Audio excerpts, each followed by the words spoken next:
Liar. Everywhere. On netrootsradio.com.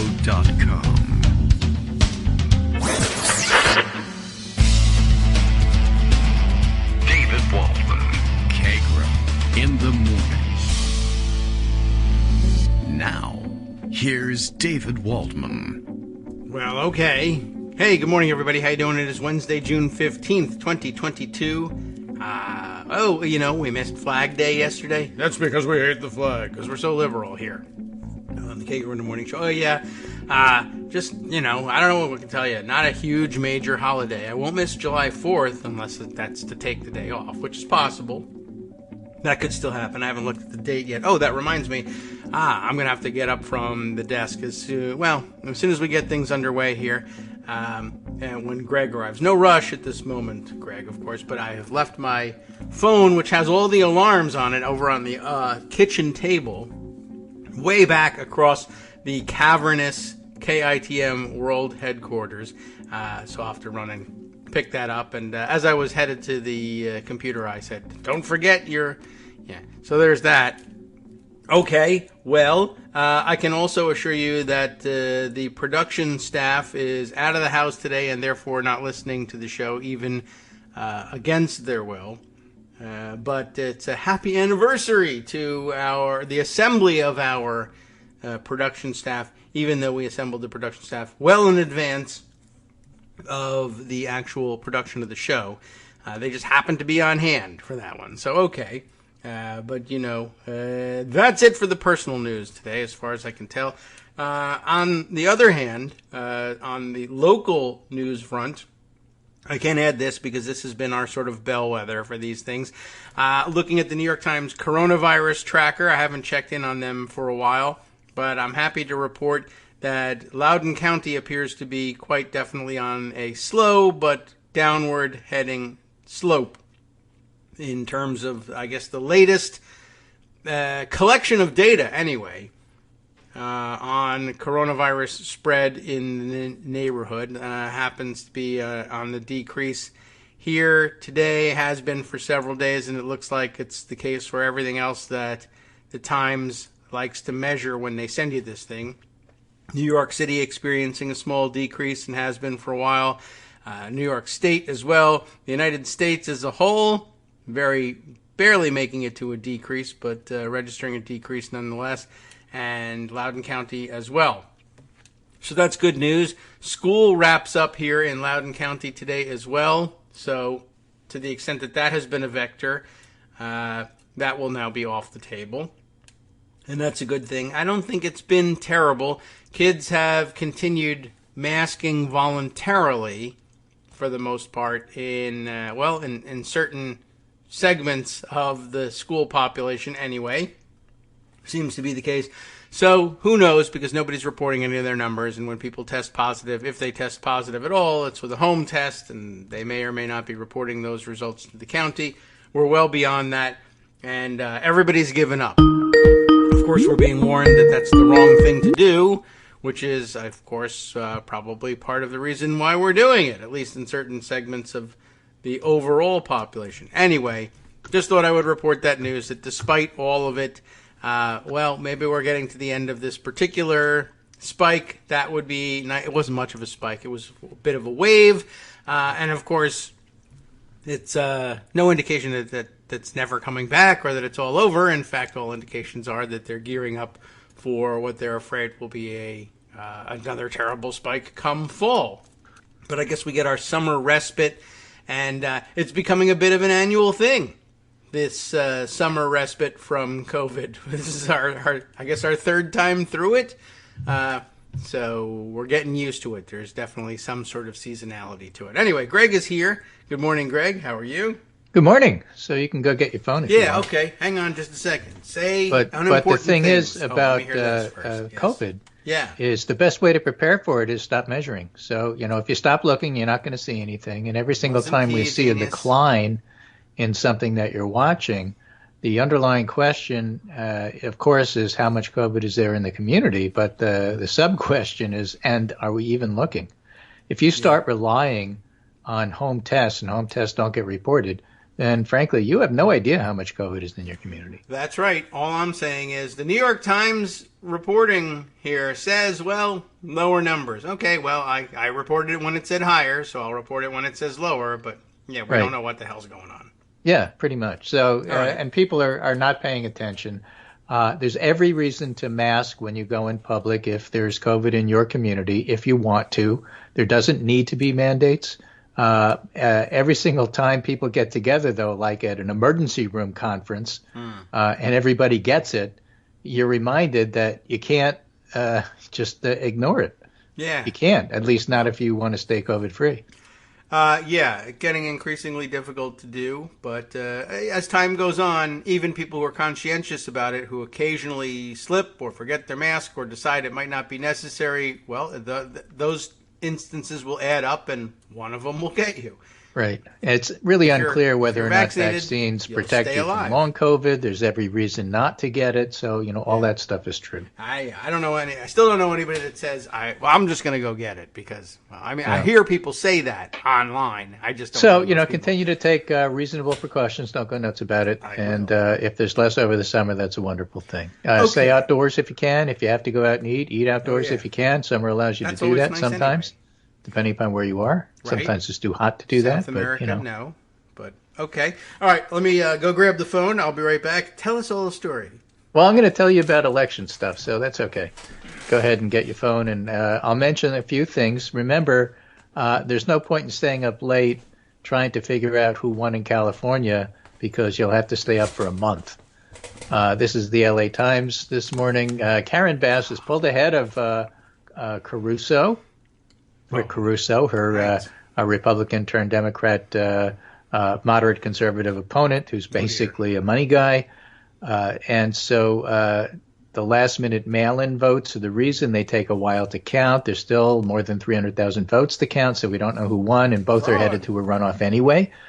But if Bass is ahead now, there's an awful good chance that she'll be ahead in the fall because all the other candidates who ran the votes don't necessarily go to Caruso.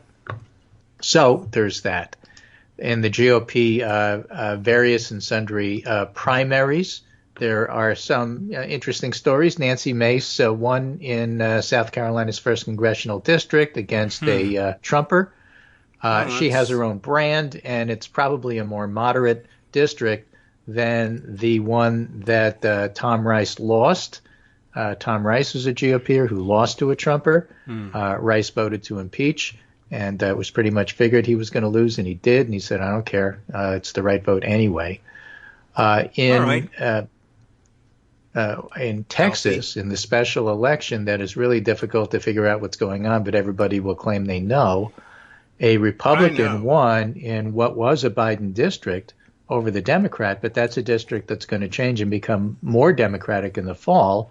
And the people running now aren't necessarily the people that were running in the fall, so it's really a little tough to figure. But everybody will take bragging rights on it if you're a Republican.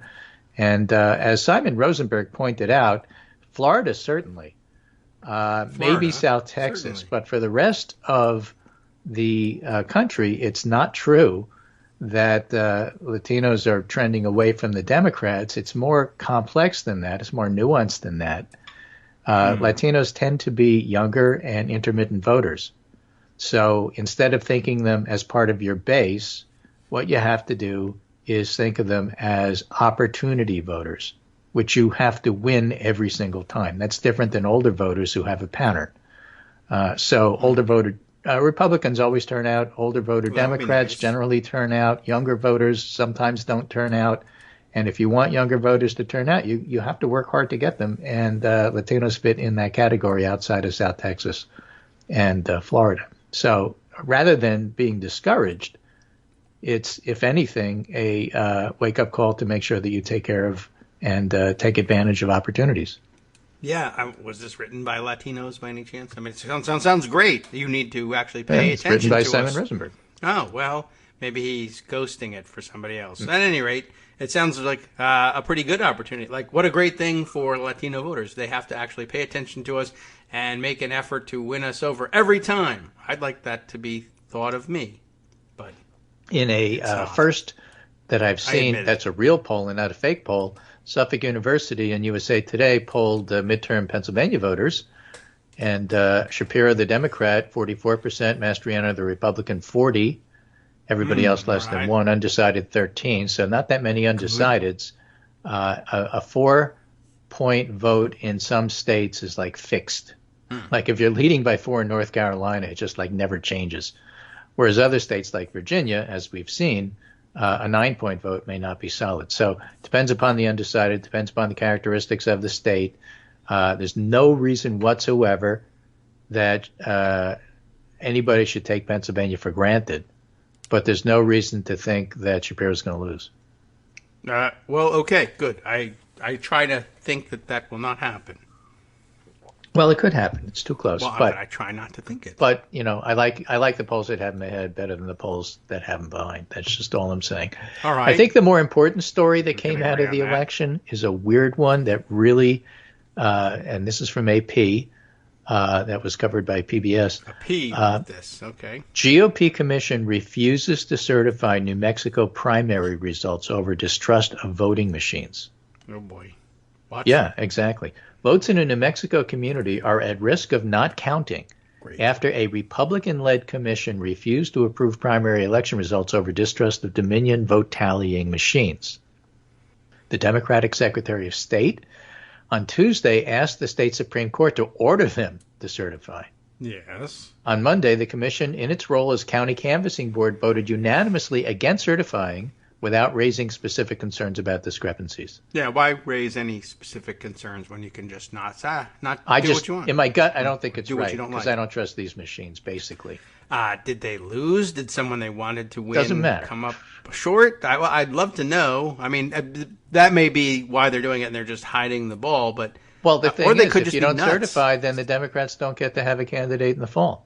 Okay. Is that all it is? The Republican one got certified somehow? Something like that. How? New Mexico's Dominion machines have been disparaged repeatedly by some of the people who are on the committee.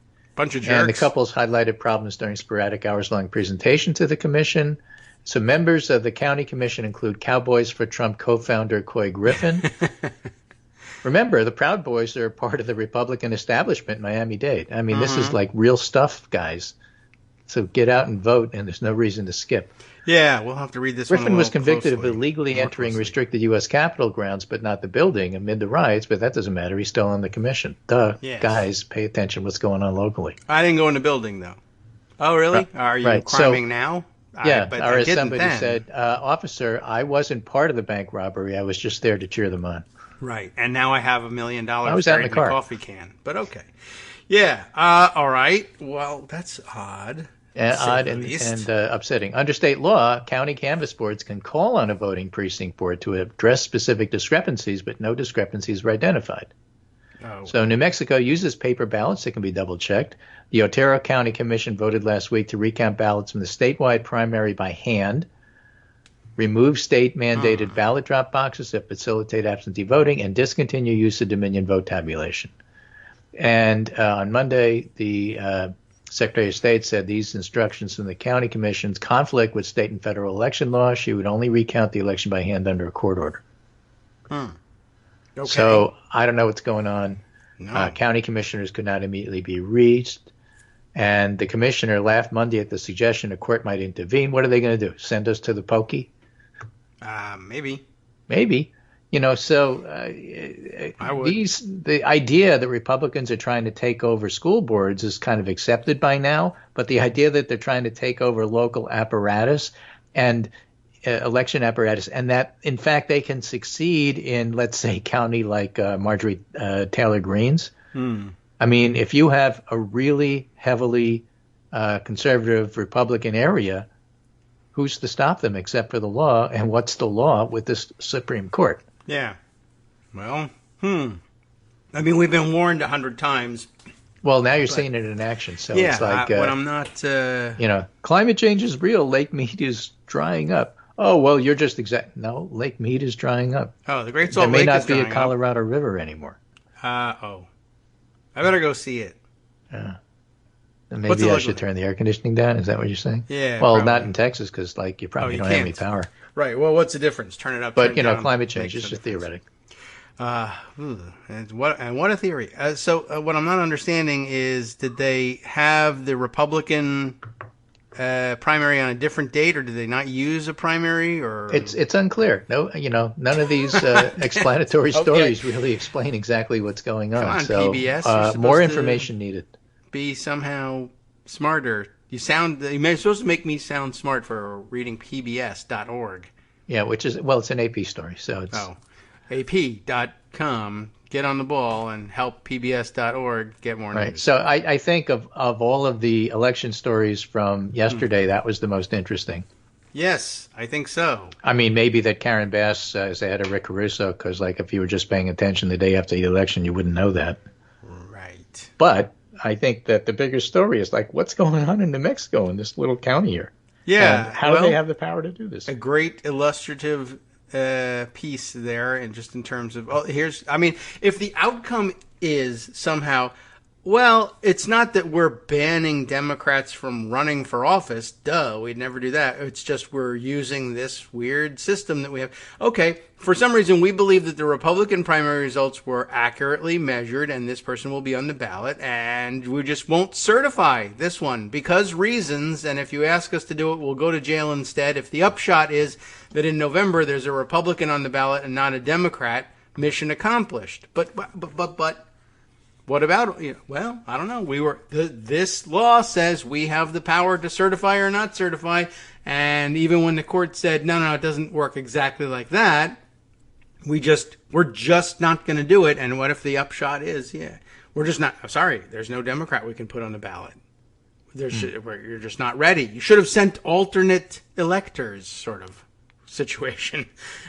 This is what the people who were behind that effort say they were doing. Now that they realize that what they were actually doing was illegal and could get them in trouble, their new theory is, well, we were just putting names out there so that in case at the end when the deadline came and we didn't know who to put in there as an elector, we would have alternative names you could draw from.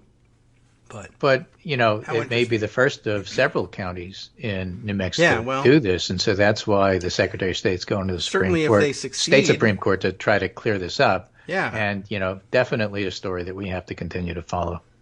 Yeah. CNN doesn't have any further clarification as to whether it was only Democrats they were objecting to, which is sort of like an important point here. Yeah, and, well, what can I tell you? Disappointing. The news is what it is, and there's nobody on the ground, and they're not flying anybody immediately to New Mexico to ask these questions. Well, the local papers, which usually cover this better, unfortunately, a lot of local papers are behind a paywall, and I subscribe to a lot of papers to try to figure out what's going on, but I can't subscribe to them all. Right. Yeah, I run into this. Some of them let you, read a story or two. You get 3 free, and then the local papers are like, no, you got to pay up or you read nothing. Yeah, well, that they realized quite early on that the normal paywall that they have is not raising them a tremendous amount of money. Not only that, this is probably the only time you're going to read this local New Mexico paper. Right, that's exactly it. I would be reading these. Although with Gunfail, I ended up coming back to the local papers quite a lot. And at first I thought, well, it says I can't read the, whatever it is, Dog Patch Eagle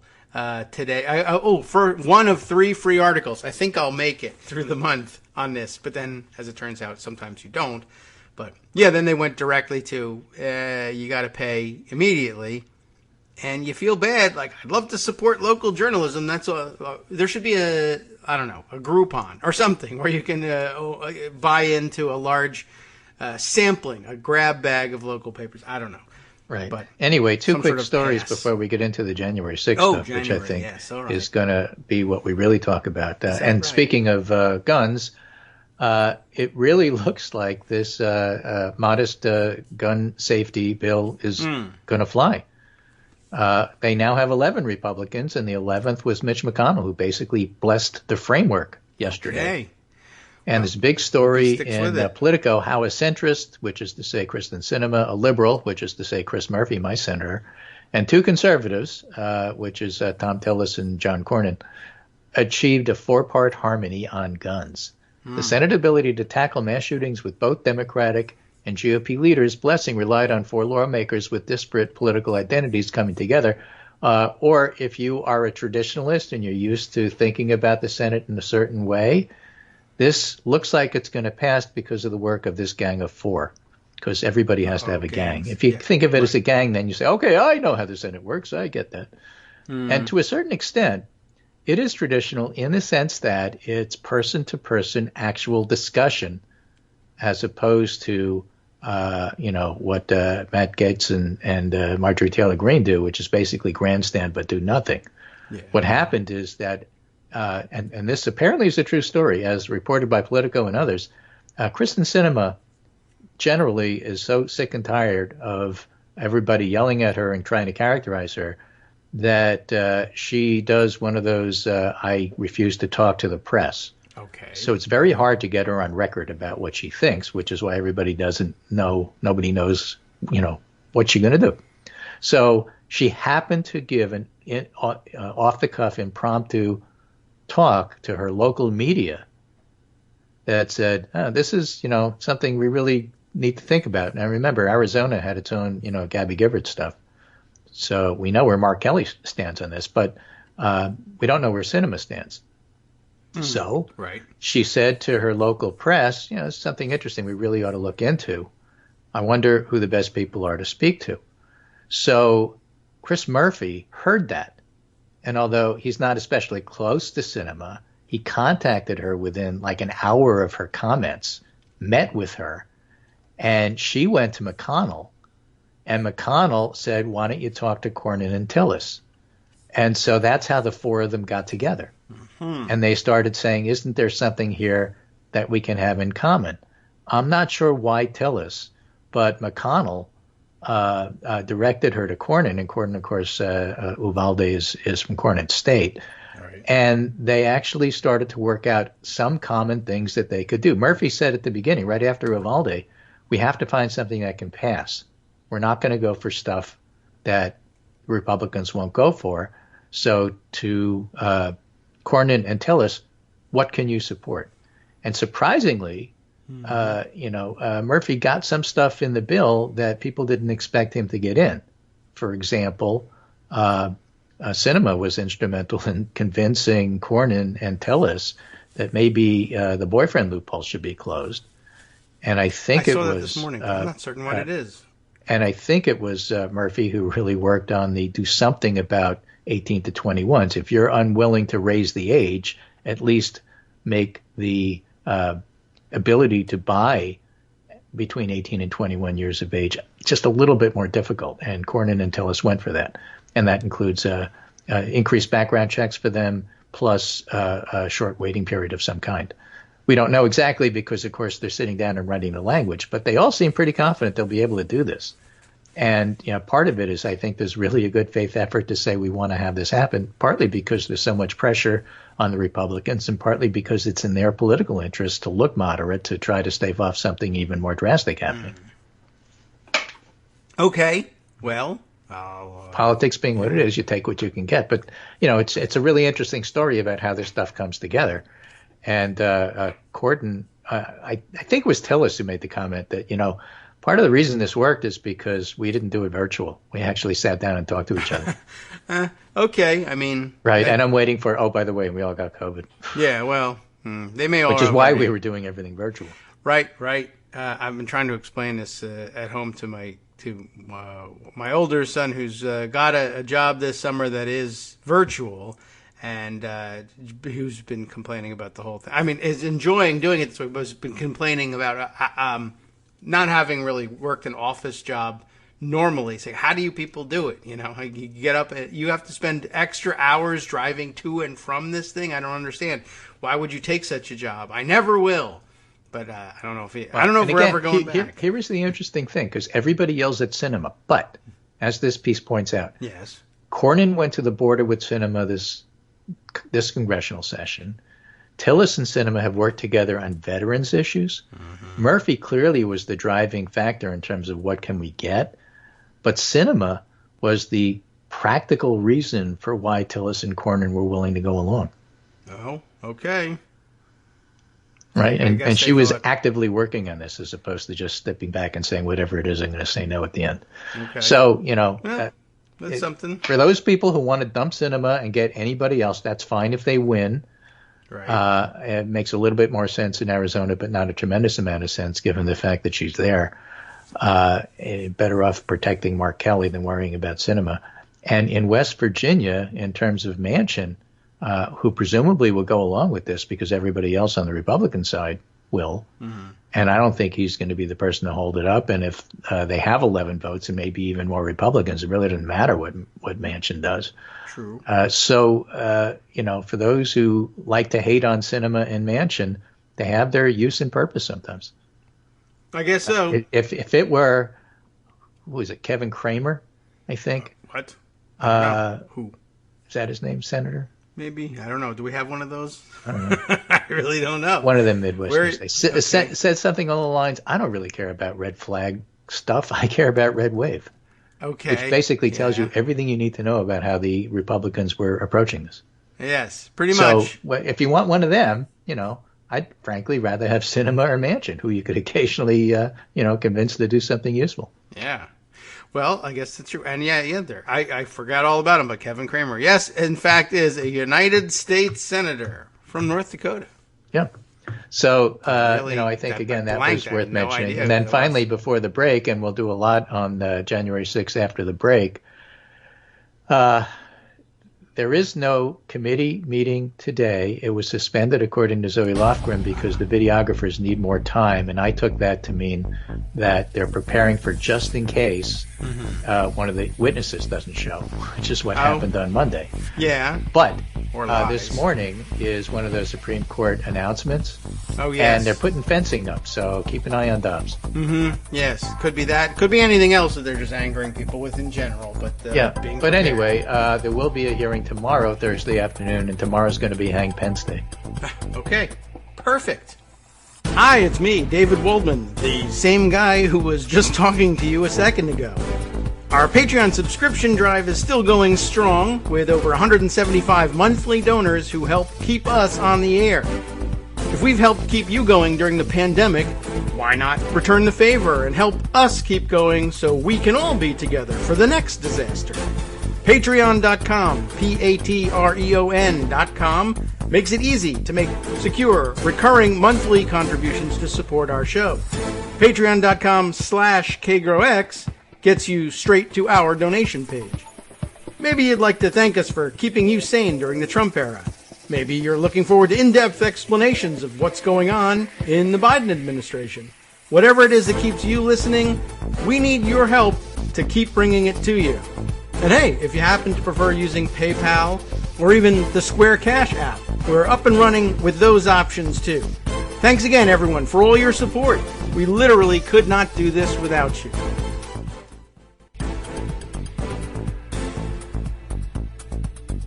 Welcome back now to the Kagro in the Morning Show here on Netroots Radio. We turn our attentions now to January 6th, or the year and a half since then anyway.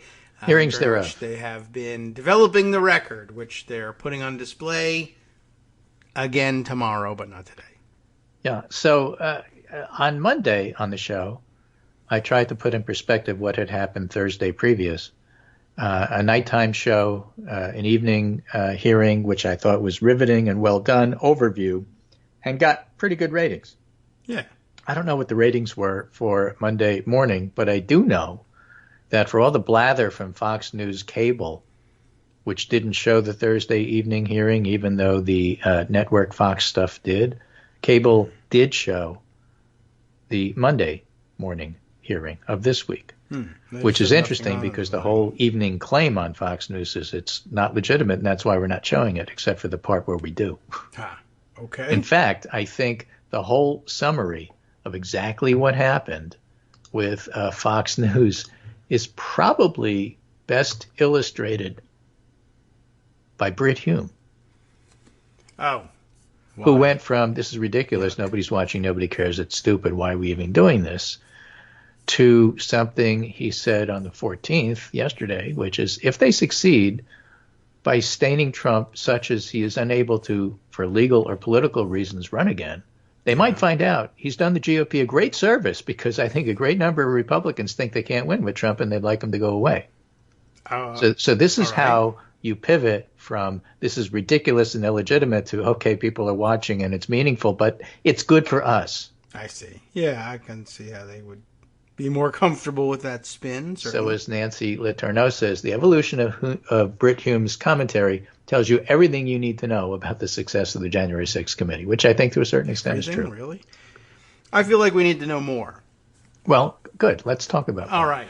So Julian Zelizer, historian, says a great deal of the January 6th hearings so far have revolved around watching former administration officials acknowledge that they understood reality and never believed the conspiratorial propaganda machine used in the attempt to overturn the 2020 election.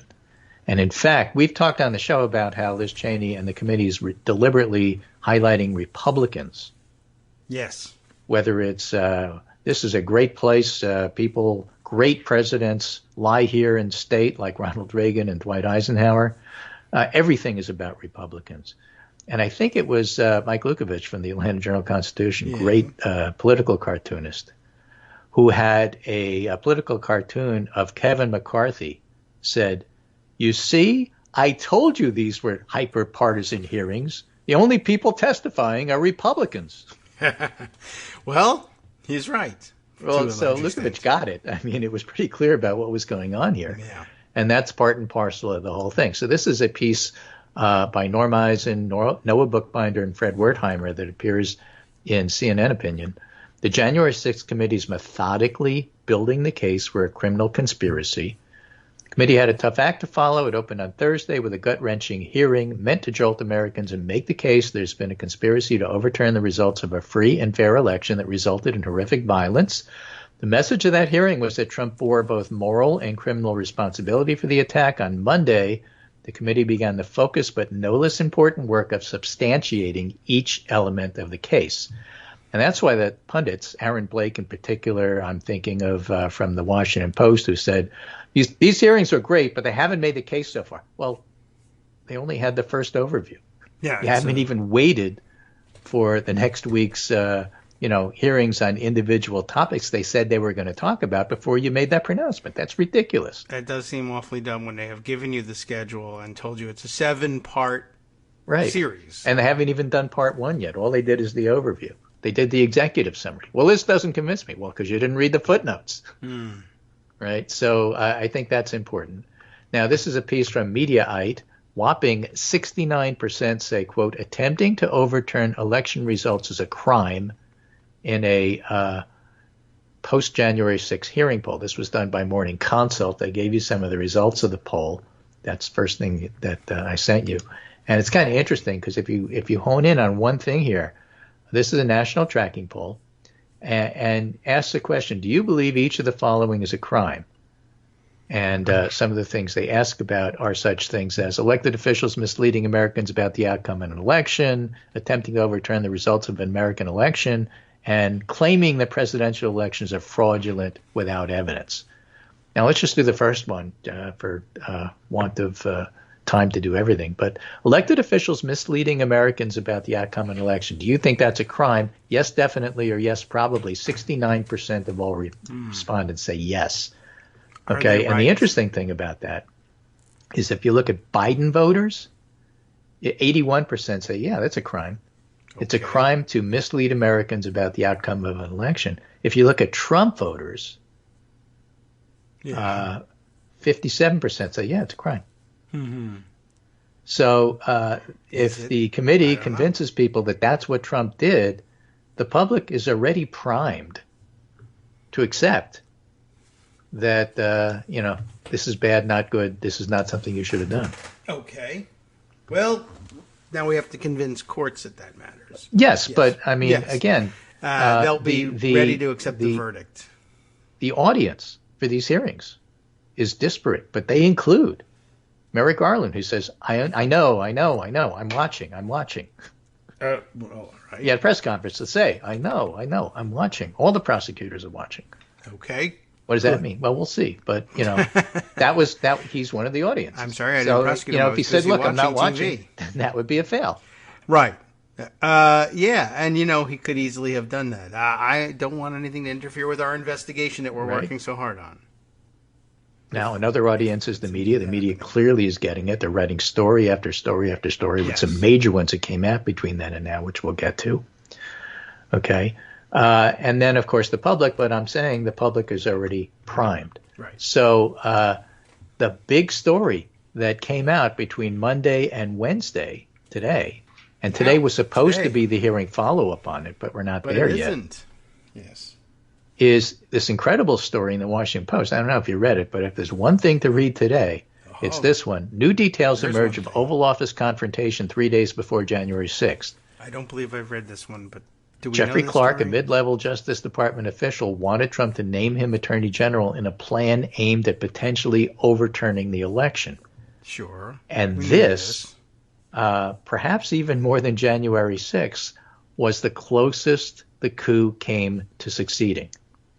Closest the coup came. Coup came. Coup came plan. Okay. All right. I mean, I feel like we sort of know this, but let's see what new details there are. The coup claim. Okay. So 3 days before Congress was slated to certify, a little-known Justice Department official named Jeffrey Clark, we know who he is, rushed to meet President Donald Trump in the Oval Office to discuss a last-ditch attempt to reverse the results.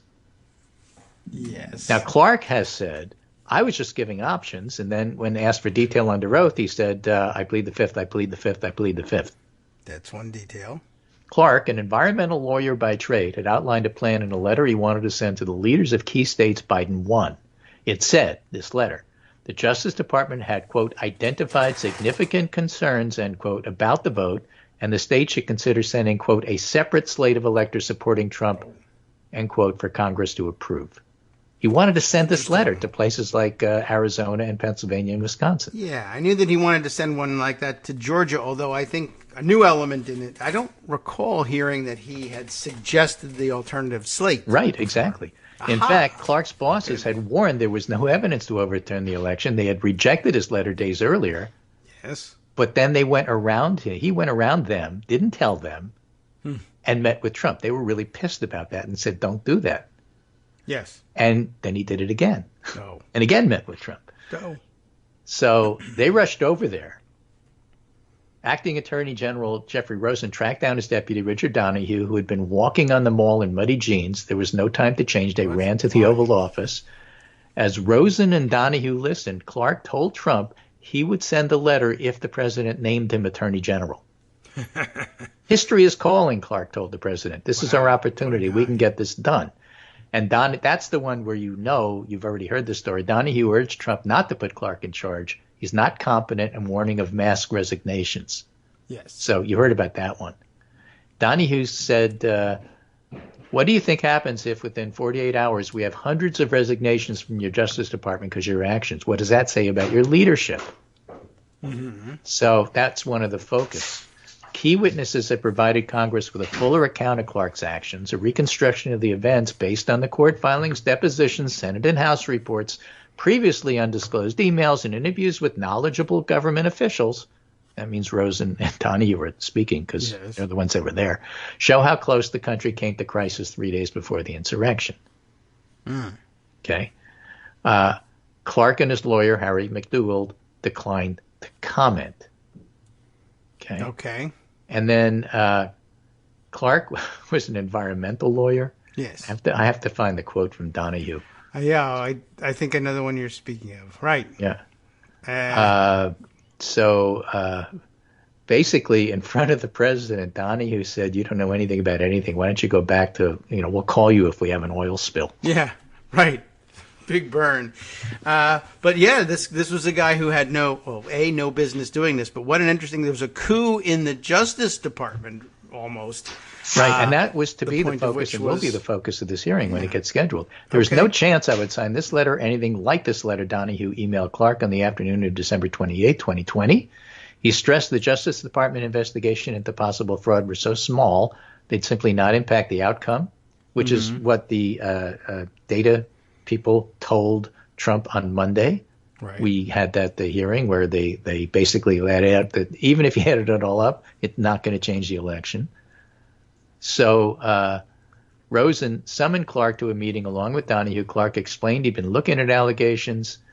He mentioned weird stuff like the smart thermostat thing from China and the Dominion Smartmatic vote, all this nonsense. Mm-hmm. And Donahue told Clark that the proposed letter was wildly inappropriate and irresponsible, nothing less than the department meddling in the outcome of a presidential election. The thing is, Clark pushed this even after he was told that. Yeah, that's pretty remarkable.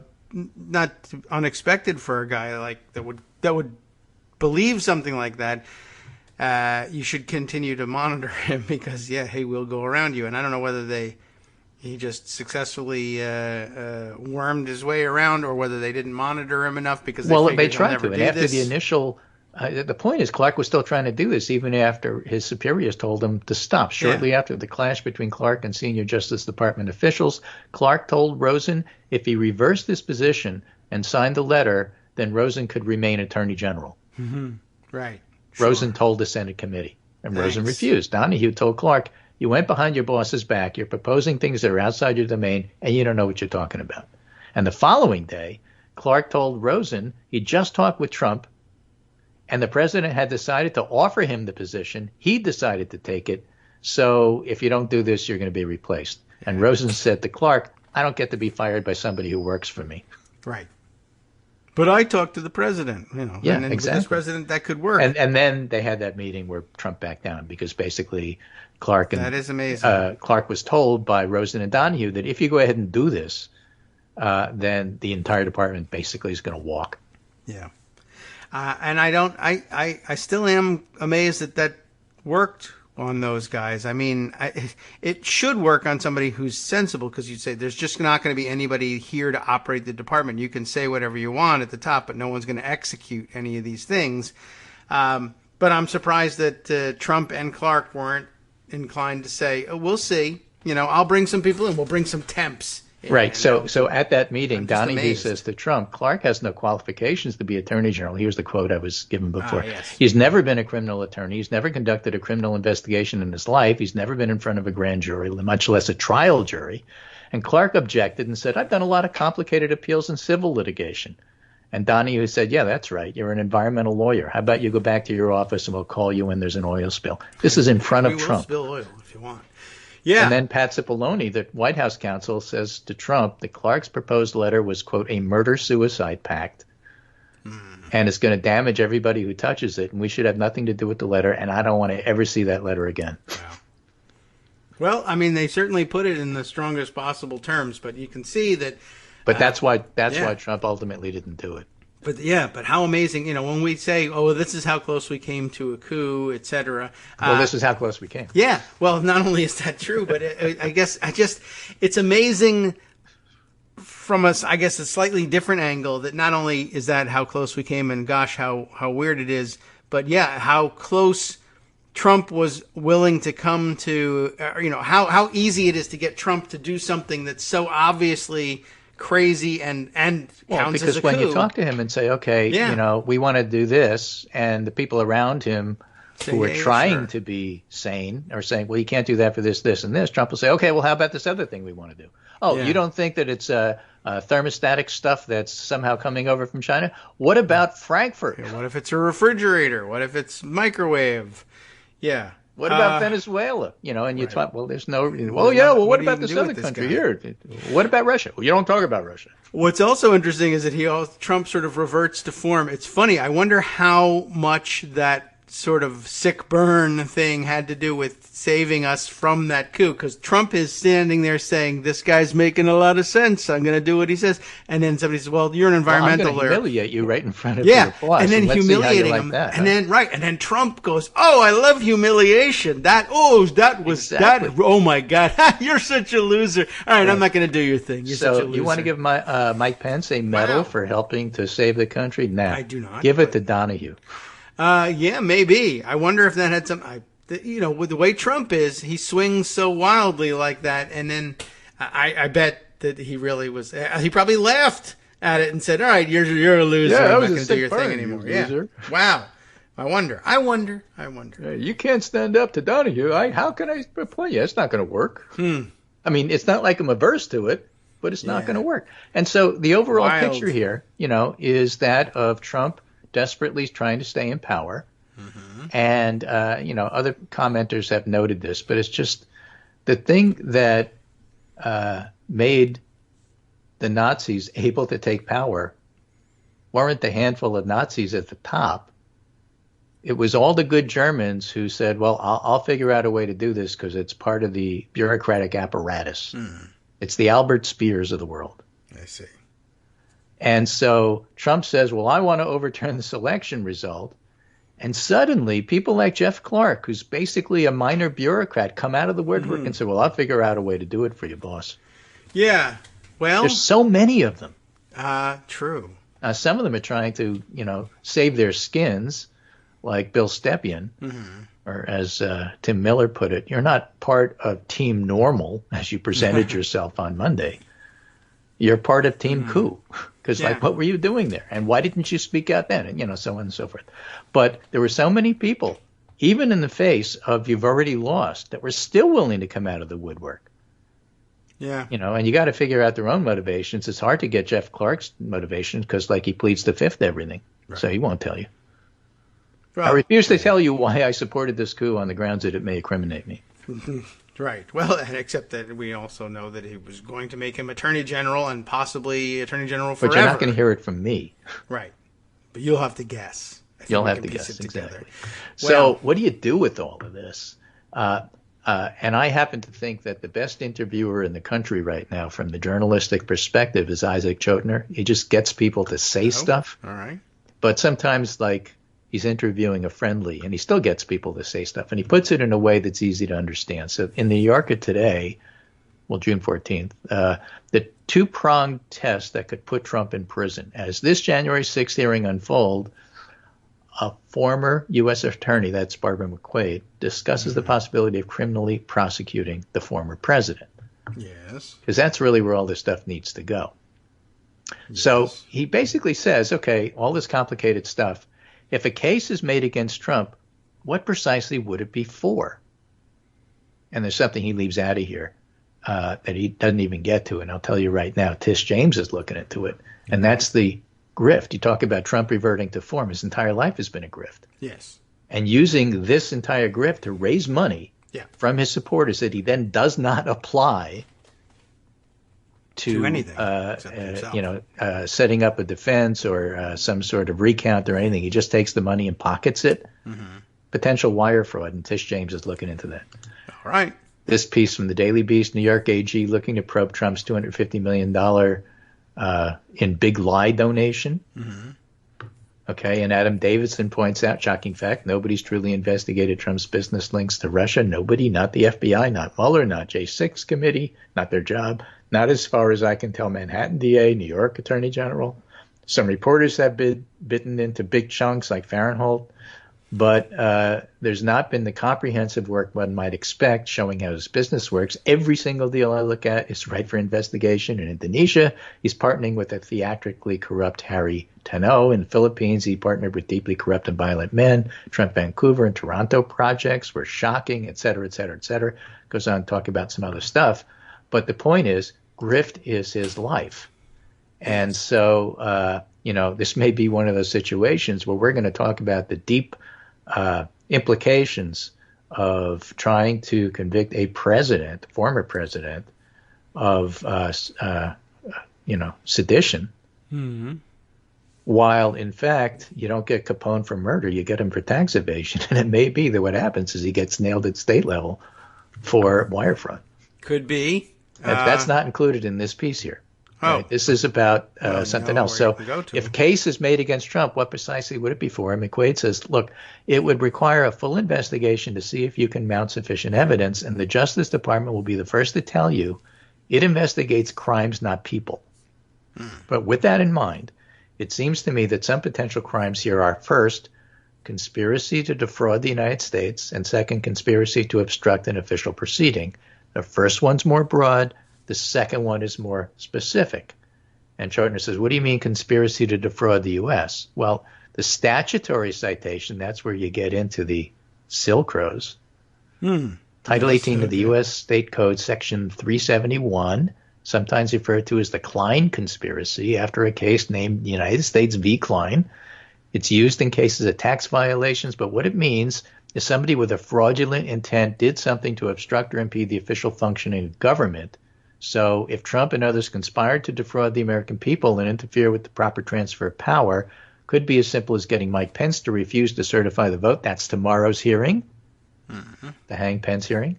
Sometimes people think about the big picture, that you have to tie Trump to the physical attack, but you don't. It could simply be his efforts to pressure Pence, and that would be an obstruction of an official proceeding. Now, Liz Cheney said there's 7 different schemes they're going to try to prove in the next few weeks, and it could be they got 7 different ways that they're going to show conspiracy to defraud the U.S., but any one of them is enough to obtain a conviction. Alternate slates of electors, which is what Clark was doing, trying to persuade Georgia to change the outcome, which is what the Fulton grand jury's looking at. Any of these things could suffice for conspiracy to defraud the U.S. Well, what about the conspiracy to obstruct an official proceeding? Well, that would relate specifically to January 6th.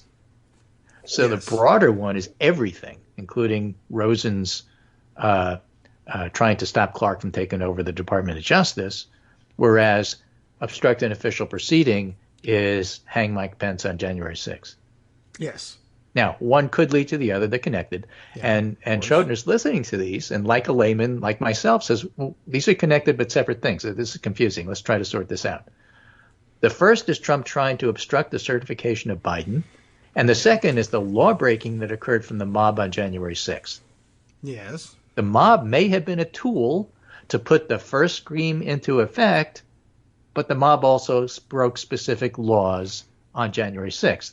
Is your sense that the crimes would likely see regarding Trump would be more related to the certification than the mob? And she says, yeah, it's easier. I suppose the committee's dangled the ladder a little bit, and you haven't seen any evidence of it. We haven't done those hearings. That's where you would have to show that Proud Boys and Oath Keepers are acting at the behest of Roger Cohen or Alex Jones being an intermediary to what Trump wanted. And we haven't gotten there yet. And maybe that's going to be the dramatic ending, but we haven't seen anything like that yet. We've set it up. You have the predicate, but you haven't seen any proof there. On the other hand, the stuff about corrupt intent, not believing anybody who told him that he actually lost the election, which would be willful blindness because they provided proof to him that you lost and he just wouldn't accept it. Right. So either he's lying or he refused to accept the truth. Either way, you therefore had a goal which was corrupt, which was to stay in power, and then everything else followed. So that's the bigger picture, and that includes all sorts of stuff that didn't happen on January 6th, as opposed to the specifics of what happened on January 6th. And so I think it's an interesting distinction there. A prosecution would be for violating these broader laws rather than laws related to the functioning of elections specifically. And McQuaid said, well, yeah, the problem is we have statutes on the books based on what Congress can envision. Mm-hmm. Right? That's why the Constitution is a living document. You can't possibly have everything in its original text about how to deal with social media on your iPhone, for example. Right. And I don't think Congress ever imagined that a president would try to do what Trump is doing or accused of doing. Right. And so we don't have a specific statute that says you can't pressure the vice president to abuse his authority to throw out the electors. Right. Because I think nobody ever imagined that would happen. So instead, you have things like obstructing an official proceeding or defrauding the United States. And those would be the closest things that would fit. And they get used for lots of different things, but nothing before has ever, they've never done that for this. Right. Well, which is true. So Chotiner says, and he's such a good interviewer, so what would a possible defense look like? And she says, well, a defense that's used in most white-collar cases would probably be the one used here, which is proving intent. And that's why you get to the whole thing about, what's the, evidence of intent and evidence of whatever you call it, conscious guilt or whatever the term is. Mens rea. So Trump said and did a lot of things, but it's because he genuinely believed he'd won the election, goes the defense. And he was the one who was trying to stop fraud. He believed Joe Biden was the one who committed fraud. Maybe he was wrong. So proving this mindset is really hard. It's the hardest thing that happens in white-collar cases, and it's the reason so many white-collar perpetrators are not held accountable, because you can't read a person's mind. Like which one of the people in power hanging around Jeff Epstein really wanted to get one of his young ladies for themselves? Without proof, you can't know that because you don't know what they were thinking. I guess. And that's why it's so hard to prosecute them. Yeah, but it's never been Donald Trump or somebody with such a long public record and in of this not case, believing you have anything his staff genuinely. testifying that yes, right. willful blindness. So there's this concept of willful blindness, she says, where a jury's instructed that a person cannot ignore a high probability that a fact is true just because he wishes it weren't so. Yeah. So if there were enough people, as we heard at the first public hearing, telling him, no, you lost, no, there was no fraud, and at the second public hearing we heard a lot more, and this is under oath. I have to, emphasize that. These hearings are under oath, and that's quite different than writing a book or going on TV or what I said about Trump was wonderful at the meeting. He made me stand up and say everybody was wonderful. This is under oath. So there's no fraud. There's no there. It was bullshit. Those are specific comments from his cabinet. Most rational people are going to believe, okay, I'm just making it up. There's no evidence. Right. So if you're presenting it to a jury, you got plenty of reason to get Trump on willful blindness. Yeah, that might be the way so that's where go. the intent stuff. Well, I understand what you're saying about intent, but it's pretty clear what the intent was.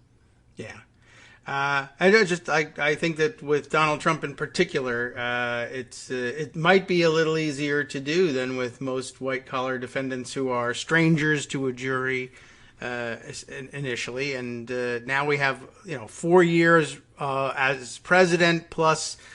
For New Yorkers in particular, 30 years of understanding. Look, Donald Trump doesn't genuinely believe anything at all, ever, about anything. So don't worry about what his genuine beliefs are. It's hard for people, for example, with ethics, to deal with somebody who doesn't have any. Yes. Right, like envisioning crimes ahead of time by Congress. Yeah. No one would ever do this. It's hard to have somebody who cares about something to deal with somebody who literally doesn't care. It's very hard for Chris Murphy to work out something with Kevin Kramer over guns. Yes, right, true. Although he may end up on the same page just to hide among the crowd. That's true. Great interview, really highlights the dilemmas the Department of Justice has, but, these hearings are helping in so many different ways. They've been a tremendous success so far, and there's a lot more to come.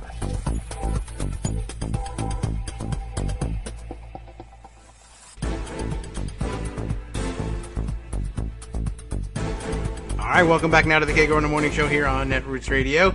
As we were exiting there, and I know for the live broadcast, folks, I'm sure that our break jumped in and cut Greg off a little bit, but I think you know where he was going. And basically, stay tuned, and we'll be hearing more from the committee tomorrow, and when they get into the discussion of the Hang Mike Pence incident at some point tomorrow. I guess things will become a little clearer in terms of what they can hang on Trump in terms of his intent, etc. But I've been holding on to this thing because I saw it fly by during the show on Twitter, and I thought it might be a good addition to it. It doesn't explain any further what's going on in New Mexico, although Matt Gertz, I'm reading Matt Gertz of Media Matters, not Matt Gaetz. It's the Matt Gertz who's always joking about how he's mistaken for Matt Gaetz. But he's been watching the New Mexico thing, although he's pointing to a Politico story. I wonder whether they have their own reporting or whether they use the AP Dispatch. I would not be surprised if they use the AP Dispatch on this because, yeah, and it is the Associated Press. Although maybe sometimes they take a different editorial cut of these things. So maybe there's a little bit more information in this. People can edit and include or exclude paragraphs here and there from an AP Wire report. Maybe the explanation was really in there and the people who decided to run the AP story edited it out as somehow superfluous. But I don't think so. Anyway, he's not trying to explain exactly what was going on in terms of what happened with the Republican primary, but he is in pointing this out. I guess he's got a longer thread here. But this morning, I'll go back. It's only, 3 tweets long, but each one of them full up and including links to previous tweets. Matt Gertz saying this morning, the insurrection never ended. The tactics just changed. which is illustrated by the tweet of Travis Waldron, senior national reporter at HuffPost, who says Jim Marchant, an ardent election denier, won Nevada's Republican Secretary of State primary last night. That's another story I have socked away for discussion today. So in several states, we're finding Republicans nominating big lie supporters for Secretary of State, indicating that they're positioning themselves as planned for executing the ultimate election stealing strategy, whatever it may pan out to be, whether that's simply certifying that Trump won the state whether he did or didn't, or refusing to certify Biden's win if Biden wins the state, or what have you. Marchant has said that he wouldn't have certified in 2020 and organized conspiratorial Secretary of State candidates to control the election system and take back our country. That's quoting from earlier reporting from HuffPost about Marchant. Trump-backed election denier wins Secretary of State primary in Nevada. Not earlier, but I guess earlier in the day, but not several months ago or anything like that. But anyway, Matt Gertz goes on to say, by way of commentary on that, he adds his own prior tweet from a few minutes prior about what has gone on in New Mexico, saying, not good. The Republican-led commission of Otero County, New Mexico, is refusing to certify primary election results due to Dominion voting machine conspiracy theories, pointing to the Politico version of the AP story, and then adding, electoral count reform is very important, or the Electoral Count Act, perhaps, reform is very important, but several swing states, and this is a quote, I guess, from the article, the AP article, several swing states that Biden won as a possibility, I guess. All right, I'm chopping this up a little bit, but basically what he's saying he's worrying about is something like this. He's enclosed it in quotes, so it made it difficult to know where he was getting this from. But this is just, I guess, his supposition, and it's a fairly natural supposition from what's happened in Nevada, both Republicans nominating a Secretary of State candidate who, if he wins, has said, one, I would not have certified 2020, and two, I will certify Trump as the winner in 2024. Maybe even if he doesn't run, I'll just certify him anyway because I like him so much. And take that and add it to what went on in New Mexico, which is sort of stage 2 of all this, where you have local boards saying, we in fact are going to do that thing that Jim Marchant is promising to do. We, in the future, we will do today. We refuse to certify the primary results for the Democrats in this primary election, and therefore it may end up being the case that you have no Democrat on the ballot come November. That's our aim.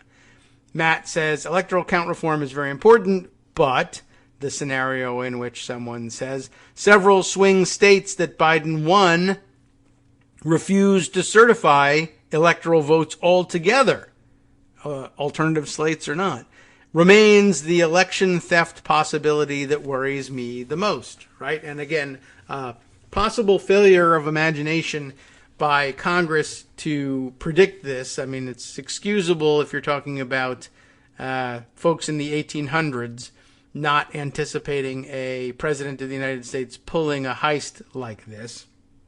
But of course, having watched Trump attempt to pull this particular heist and then reforming the Electoral Count Act without, although I don't know how you would design a stopgap against it, but without anticipating that Trump fans in positions of authority and put there for the purpose of perpetrating exactly this fraud, then actually do perpetrate that fraud. What do you do if governors and secretaries of state not only refuse, well, what would you do if they refuse to certify anyone? What would you do if they just simply say, I don't really care what people think about this, but I'm going to sign a different certificate that says Trump won? And if the governor's crazy and the Secretary of State is crazy, and they both campaigned on this, and they both sign a certificate prepared by fake electors and dispatch that and only that to the Congress, then what do? Or maybe they dispatch it and then the Democratic electors say, this is obviously crazy. Or we've got Greg to say his favorite term for it, and we have it somewhere. We can just use it with his... Greg said it was... bullshit. Right, exactly.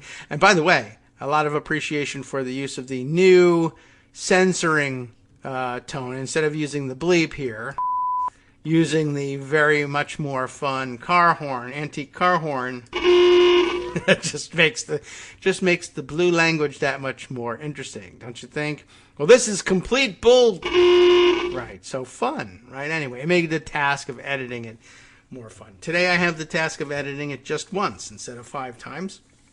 But at any rate, yes, what do you do if the law currently says that the certificate that's supposed to get preference in the counting of the electoral votes on January 6th is the one signed by the governor and or secretary of state, whoever's got the power to do that in that state, and sometimes both, I don't know. At any rate, if the law says preference goes to the one signed by the secretary of state, and the secretary of state is crazy, what do? Is there there's an opportunity, certainly, for people to object and for Team Normal to say, all right, well, ordinarily we don't object to these things, but in this case, 1, we know what the vote outcome was in Nevada, let's say, and 2, we know that the Secretary of State there is crazy and campaigned on the platform of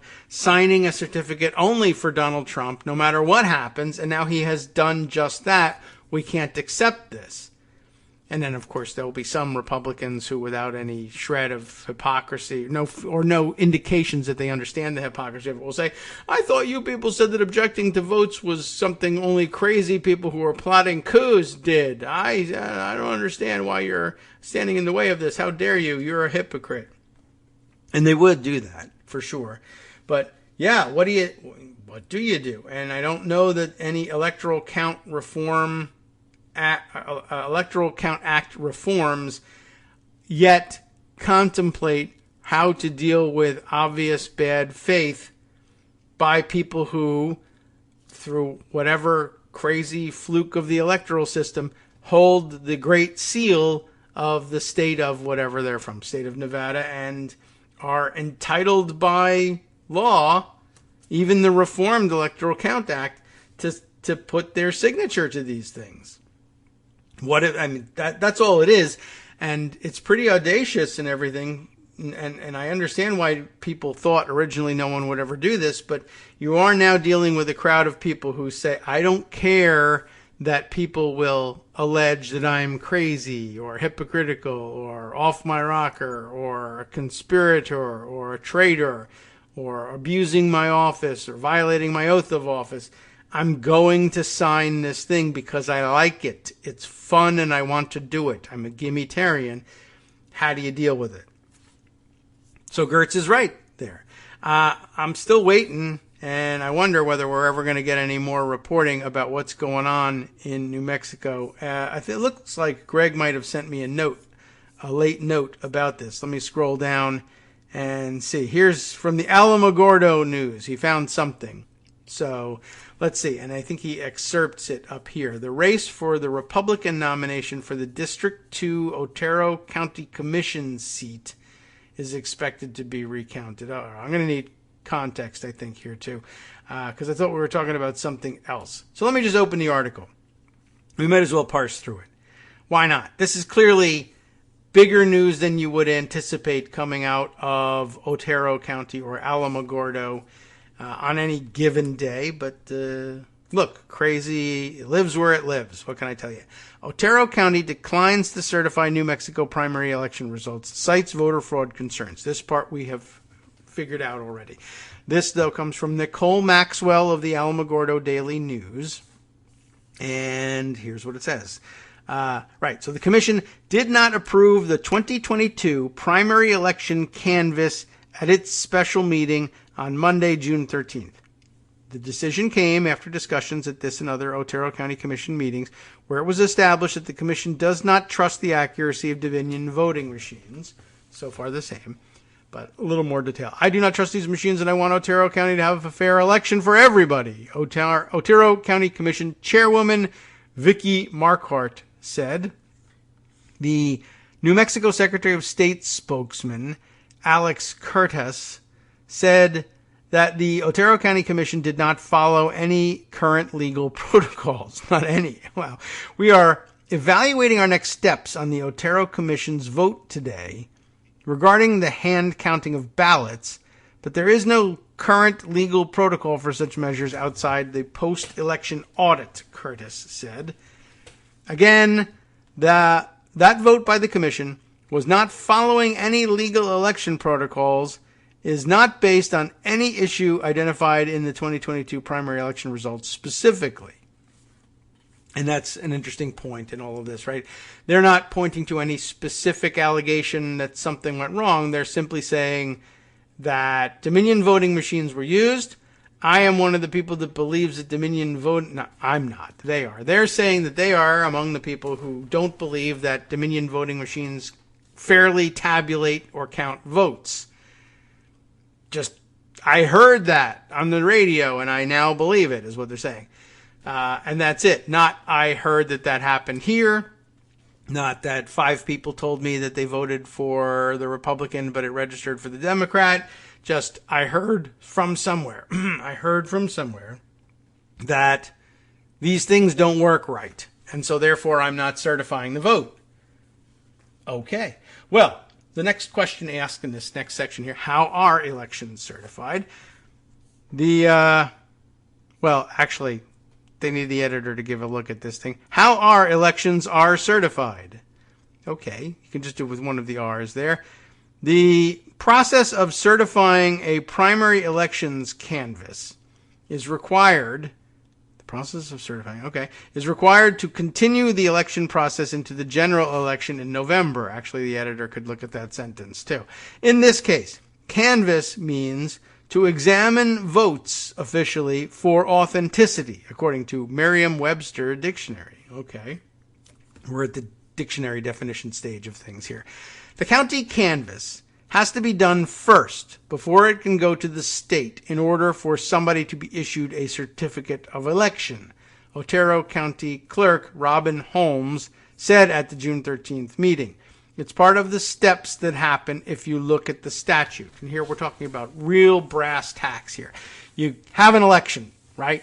And we all know from the outside what an election looks like, but we all are imagining, unless we're actual elections workers, what's happening after that. Okay, 100 people go to the polls and 100 of them vote for Trump, and 200 people go to the polls to vote for Biden. 300 votes are cast. I probably should have made it 200. Okay, 300 votes are cast, and that's it. So everybody has cast their vote. The voting period ends. What happens? At this stage, nothing.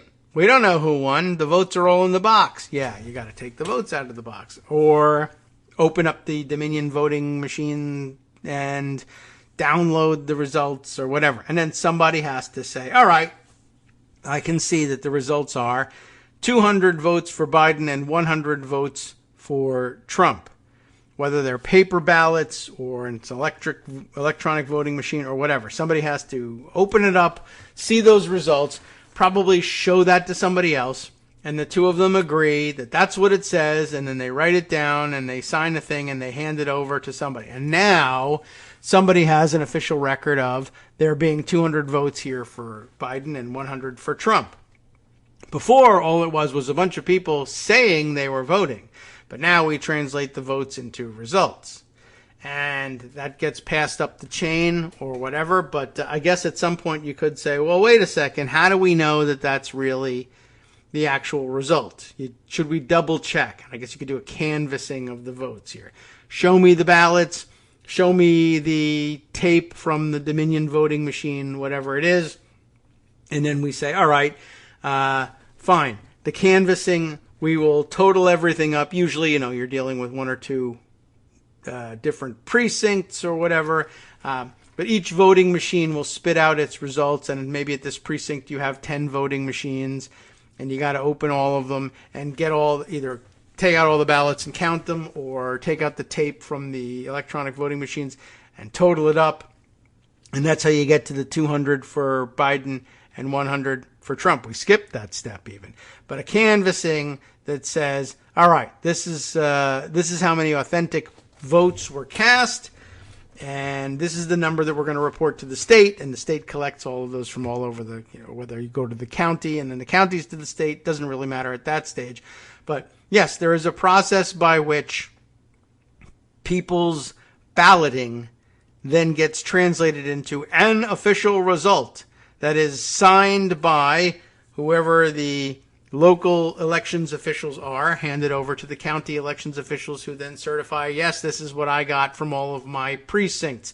And the county people sign it and send it on to the state, and the state adds it up by county and says, I hereby I fix my signature and swear that this is what I got from all the counties, on penalty of perjury, et cetera, et cetera.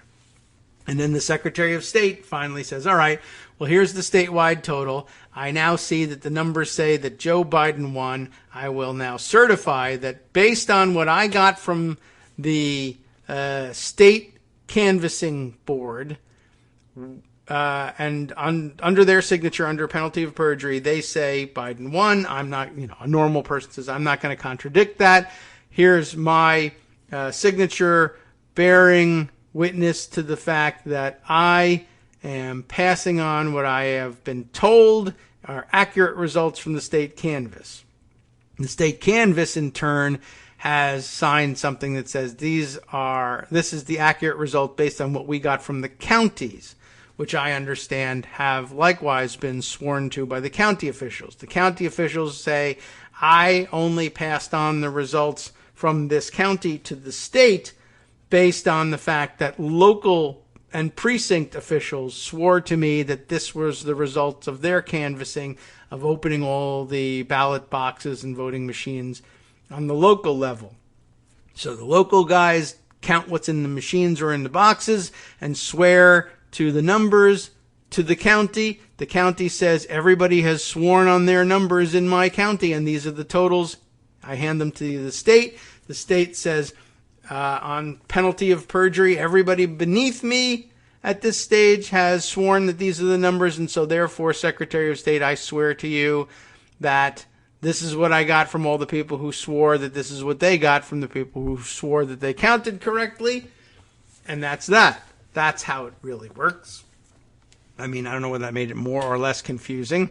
But at any rate, let's continue on. So the county canvass has to be done first before it can go to the state in order for somebody to be issued a certificate of election, right? That's where the Secretary of State says, I certify, if it's a Senate race or a congressional race, I certify that X person has won based on everybody else swearing that they've certified that X person has gotten this many votes and that many votes and that many votes. I added it all together. The one who got the most was this person. I hereby certify it. Or if it's a presidential thing, I hereby certify that the electors for X candidate are elected to the Electoral College based on these results. So the county canvass has to be done first before it can go to the state in order for somebody to be issued a certificate of election. Otero County Clerk Robin Holmes said at the June 13th meeting, it's part of the steps that happen if you look at the statute. Once an election canvass is certified at the county level, it goes to the New Mexico Secretary of State's office, where it is certified there, and then certificates of election are issued to the candidates who won their party's nominations, which is what puts the nominees on the general election ballot, Holmes said. The canvass, this county-wide canvass, has to be certified whether you do it all or not. That's interesting. The canvass has to be certified whether you do it all or not. If it's sent up to the district judge to determine, then at some point it's going to get signed. It's going to get approved. It has to be in order for all the steps to take place. That doesn't really help us very much. The race for the Republican nomination for the District 2 Otero County Commission seat is expected to be recounted. So I guess that's going through the same process as well. The recount cannot be done until after both the county and state canvasses are certified, Holmes said. Okay, so by the way, if you wanted a recount, I demand a recount. Okay, well, you can't get a recount at this point. You got to get a recount at that point. What point is that? After the canvass is done. After everybody has sworn that these are the results, as far as we can tell, then you have something to contest. You can't demand a recount if there's no count, right? The actual count that you're demanding a recount of is the results of the canvass. So, okay, I think we understand that. There is no indication that the 2022 primary election in New Mexico was conducted with anything less than the highest standards of election administration by dedicated county clerks and civil servants across our state, Curtis said. That's the spokesperson for the Secretary of State in New Mexico. The commission is doing an extreme disservice to the voters of Otero County and candidates seeking to have their names on the general election ballot by refusing to certify the results of the 2022 primary election. And they've done this without any indication that the results were in question and over the objections of the Otero County clerk. According to the state statute, the district court may issue a writ of mandamus. Does everybody remember the writ of mandamus? That comes up from time to time. We don't talk about a whole lot of writs on this show, but mandamus is one that comes up a lot. A writ of mandamus is a court ordering a government official to carry out this or that task, this or that ministerial function, whatever it is that job is supposed to do. In other words, it's supposed to be the remedy to, yes, an imagined situation of a Secretary of State being obligated by law, where it says, the Secretary of State shall conduct the canvass and then shall certify the winner based on the results of the canvass. And then a Secretary of State who's crazy saying, I refuse to certify the results as dictated by this canvass. The statewide canvass says Biden won. I like Trump. I am not going to sign this certificate that says Biden won. I just simply refuse to do it. What's the remedy for that? It's supposed to be, originally, the writ of mandamus. Our court will step in and say, I'm sorry, but if you're going to be drawing the salary of the Secretary of State, and if you take the oath of office and you're serving, we are going to compel you to sign this certificate that says that Joe Biden won, because that's what the state canvass says. You can't just plead your personal preferences to sign one for Trump. That's illegal. You either have to sign it or you find yourself in contempt of court, and then you can get, of course, locked up for that, fined for that, some combination of both. And a court might even be willing to say, we're just going to have to declare the office of Secretary of State to be vacant. And I don't know, after that, who knows what's going to happen? Is there an automatic successor? Does their state statute contemplate somebody stepping in and signing in the case of the incapacity of the Secretary of State? Maybe, maybe not. But writ of mandamus is supposed to be the remedy for this. So according to state statute, and maybe it says more than that, the district court may issue a writ of mandamus to the county canvassing boards to compel it to approve the report of the county canvass and certify the election results. It's linked here, the state statute. We can read to see whether there's anything that any provision of, well, what do you do if he just still won't do it? Well, anyway, now on to the part about the Dominion voting machines. At least we know that the Republican results are in question as well. So now this becomes even more confusing. What about the Dominion voting machines? Well, almost time for a break here, but let's read a little bit. At the June 9th Otero County Commission meeting, the approved three items pertaining to election security. Again, the editor is absent in this. One of these, I guess three of them were approved. One of them was to no longer use Dominion voting machines. By state statute, Otero County can purchase new voting machines so long as they're approved for use by the New Mexico Secretary of State's office. If we have our own machines, I would feel more comfortable, Marquardt said. The new machines would be paid for by both the New Mexico Voting System Revolving Fund and by Otero County. The Voting System Revolving Fund is operated by the New Mexico Board of Finance. We're getting all the brass tacks here. Another of the three items was to hand count all ballots that were put through the Dominion voting systems machines. Okay, so I guess these are, there are paper ballots, and I guess it's one of those Scantron sheets or something like that they put through. Okay, so they want to hand count those. Ballot boxes are locked by the precinct board following its first tally and count. And then I guess the statute says no person shall open the ballot box or remove its contents except by court order or as otherwise provided by the election code. The third item was to remove ballot drop boxes. Again, one of those fake conspiracies that say those are prone to fraud. Hi everybody, it's me, David. Let's change things up from the old fundraising pitch for just a minute and talk instead about how you can be a part of our show. If you've got a smartphone or any other electronic recording device, why not sit down and record a segment for us? Read us an important article and give us your take. Read one of your own original essays, or even just give us your commentary on something you'd like to share that's important to you. Then send the file to me at kagrox@gmail.com and I'll try and work it into the show. Short segments, a few minutes in length, are easiest to fit in. And of course, I can't always guarantee that I'll be able to play everything, but if you've ever shouted at your radio or TV about something you wish was being covered, here's your chance to change that. Make the show your own. Send your submissions to me at kagrox@gmail.com.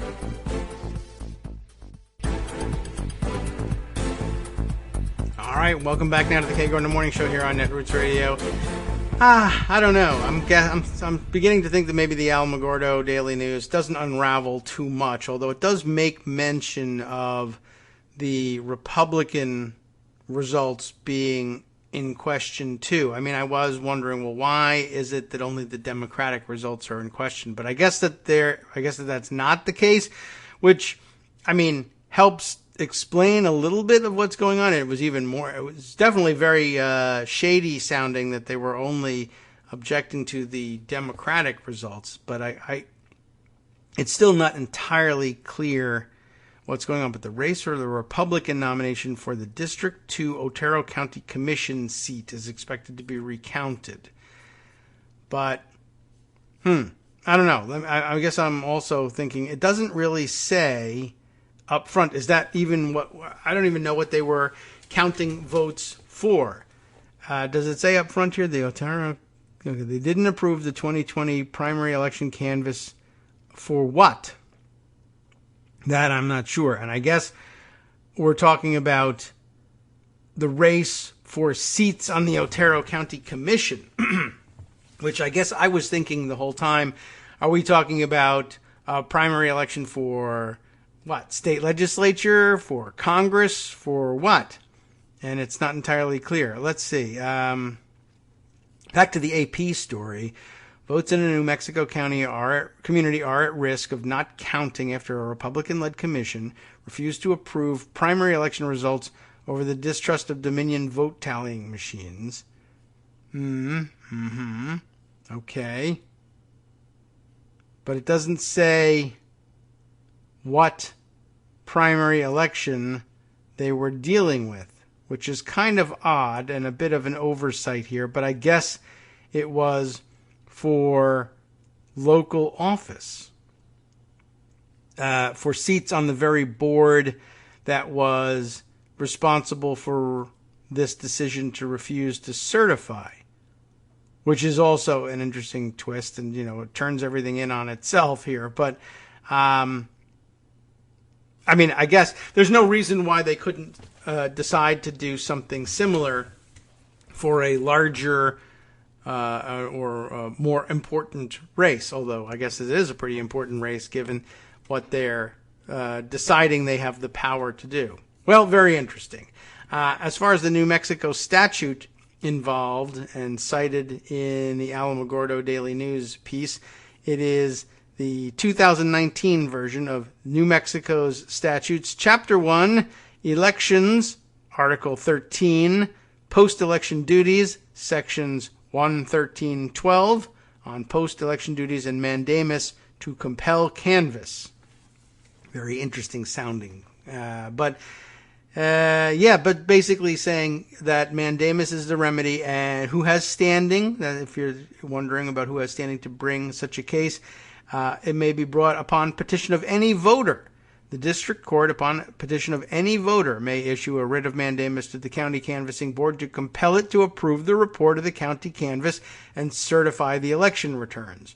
So that's the remedy in case the county commission says, we're just not going to certify anything, or we're only going to certify half of them, if it was the case that they wanted to certify the Republican results and not the Democratic results. You could easily do the same thing and do it on a partisan basis. We're just not going to certify a Democrat from here. That could be a thing. And your remedy is to go to court and petition the court to force the county to do its job and certify based on the canvassing report. I mean, it's pretty straightforward. And yet, well, they haven't gone to court and asked for the mandamus yet. But I guess that would be the next stage of things if the county commission continues to refuse. Let's see. There's also there was a 2019 amendment to that law removing the provision prohibiting the county canvassing board from adjourning until it has canvassed all the returns of the election. That's interesting. And then a couple of other cases. They've obviously litigated this before, at least somewhere in New Mexico, which doesn't surprise me given the number of elections that have been held in history. Mandamus is the proper remedy to enforce the duty to count ballots. Apparently, in the past in New Mexico, there have been canvassing boards that simply say, we're just not going to count for whatever reason.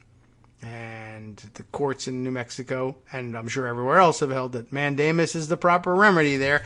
You can ask us to force the board to do the count, and you can ask us to force the board to certify the results of the count as well.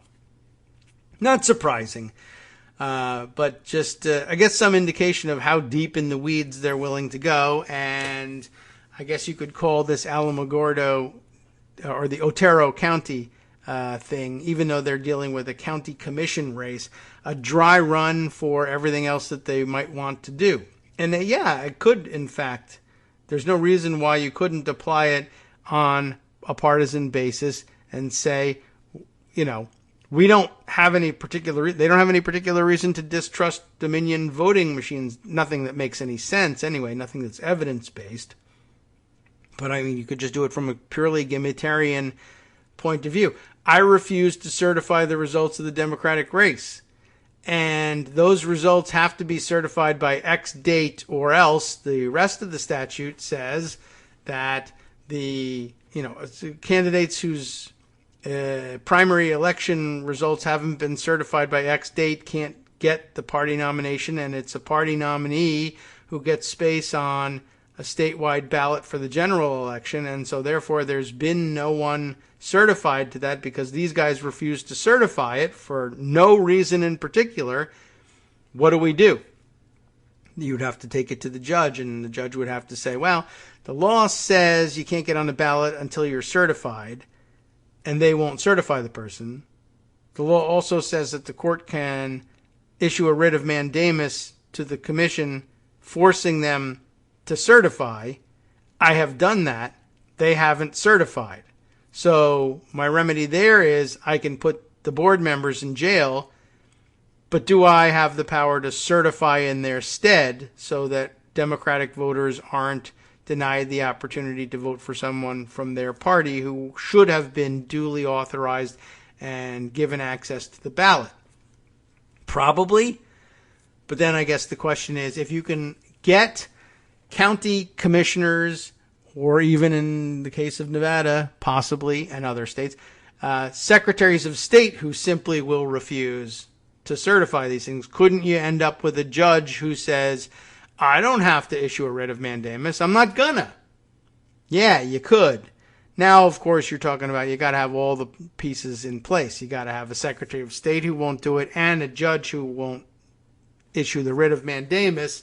And then I guess you also have to have an appeals court judge who won't reverse the judge who refuses the mandamus writ, and all the way up to a Supreme Court of the United States, I guess, presumably, who would also have to say this. You have to control an awful lot of the levers of power, which I think was supposed to be the stopgap, to the extent that the founders or anyone anywhere along the way, since the days of the founders, anticipated such a thing.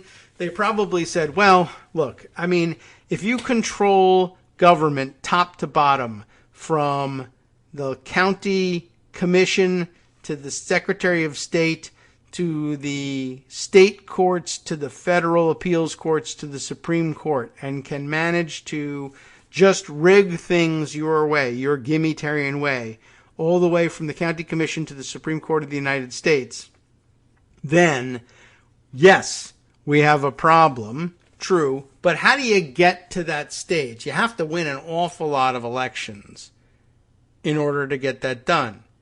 Is it possible that you could win them with minority control? That is, well, for the, in the case of the Electoral College electing the president, certainly we've seen that happens. People who don't win a majority of the popular vote end up as president, and of course they approve Supreme Court justices. And given the rural and conservative slant of the Senate, who gives advice and consent on all of the president's nominations to the Supreme Court, it is possible to see these things fall Republican/conservatives' way several times in a row for an extended period of time, and gerrymandering, etc., etc. So, yeah, I mean, it's a long haul, but it is a haul. Or rather, I guess I should say it's a difficult thing to do, but it takes a long time to do it.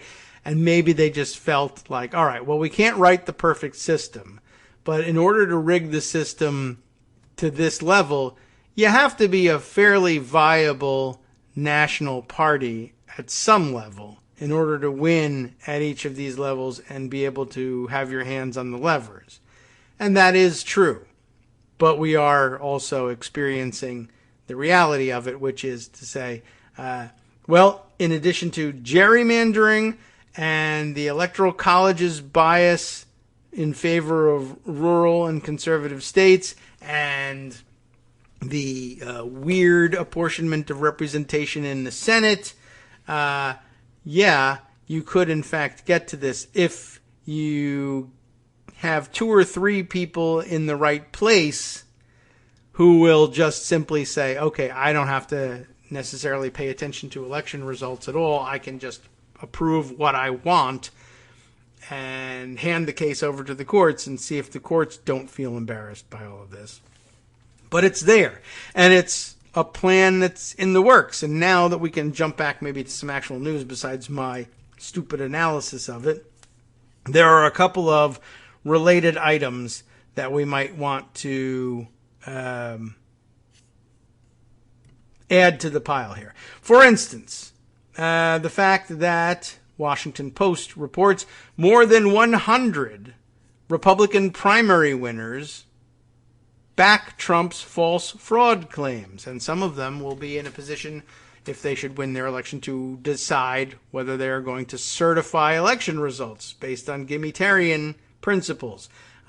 But the incomplete thought from before was, in addition to all of the implicit but systemic, that is to say, intentionally part of the system, bias in favor of Republicans and conservatives, then there's also just outright cheating and gimmitarianism, whether that's cheating at the election level or cheating at the canvassing level.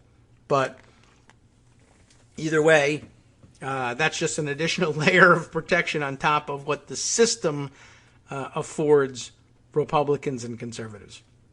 But you still have to get the people in position.